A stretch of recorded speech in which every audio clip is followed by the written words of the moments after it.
Something people don't always realize is that dyslexia doesn't only affect reading and writing, it can affect speech as well. There are times when I know exactly what I want to say, but somewhere between my brain and my mouth, the message gets scrambled. The thought itself is perfectly clear. I know exactly what I mean. I can almost hear the sentence in my head before I say it. Then I open my mouth and something slightly different comes out, or sometimes something completely different.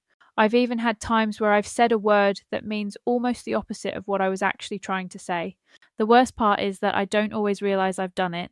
The person listening suddenly looks confused, and I'm left trying to work out what I've said wrong. Sometimes they'll repeat back what I've just said, and I'll think, no, that's not what I meant at all. The frustrating thing is that technically it is what I said, it just isn't what I meant. Sometimes I'll find myself repeating the same thing several times because what comes out of my mouth isn't matching what's in my head. I know the point I'm trying to make, I can see it clearly, but somehow the words aren't lining up with the thought. It's almost like there's a translation error happening somewhere along the way. That can be especially difficult when you're talking about something important or emotional.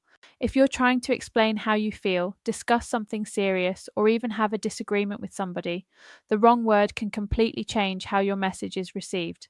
You can end up spending more time explaining what you meant than actually having the conversation.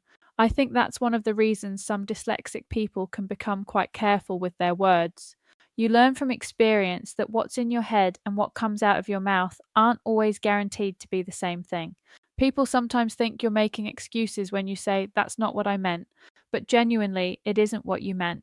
And I think that's one of the hardest things for people to understand if they've never experienced it. From their point of view, they heard the words, they heard exactly what you said. What they don't see is that your brain had a completely different sentence planned. It's not about changing your story afterwards. It's not about trying to backtrack. It's not about avoiding responsibility for something you've said. It's genuinely a case of your mouth delivering a different version of the message to the one your brain intended to send. Another thing I've noticed is that if I'm tired, stressed, overwhelmed, or trying to explain something complicated, it can happen more often.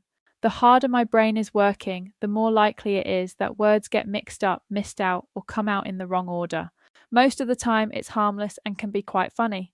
You laugh, correct yourself, and move on. But occasionally it can be incredibly frustrating because you're sitting there thinking, I know exactly what I mean, so why can't I just say it? I think that's why patience from other people can make such a difference. Sometimes a dyslexic person doesn't need you to finish their sentence. They don't need you to assume what they meant. They just need a few extra seconds to let their brain and their mouth catch up with each other. Because more often than not, the thought is already there. It's simply trying to find its way out.